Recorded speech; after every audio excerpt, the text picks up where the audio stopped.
Hi everybody. I'm going to show you how to update your school Chromebook. Really, this could work for any Chromebook, but I'm going to show you how to update our school Chromebooks that you checked out from us. We're going to need them updated in order to do the online assessments that are coming up in the next couple of weeks. So I'm going to show you how to do that very quickly.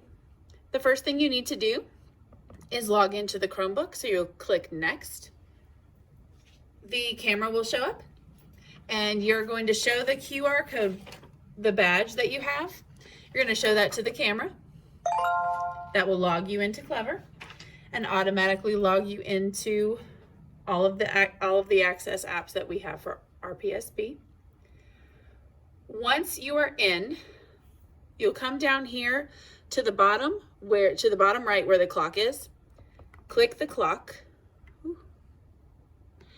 And this menu will pop up. Once this menu pops up, you might see update and one update available right here. If you see that it needs to be updated, you can click right there.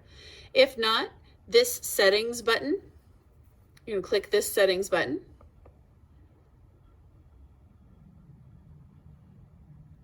And in the settings, you'll go all the way down here where it says About Chrome OS. And then in here, you can see a version. So I'm going to zoom in so you can see. It says to check for updates. So I'll come right here and click check for updates. And it will automatically start updating your device. Now that'll take a few minutes, so don't close it or turn it off. But once it finishes, it will look like this, and you will have to restart in order to update. So you just restart the device, and that's it.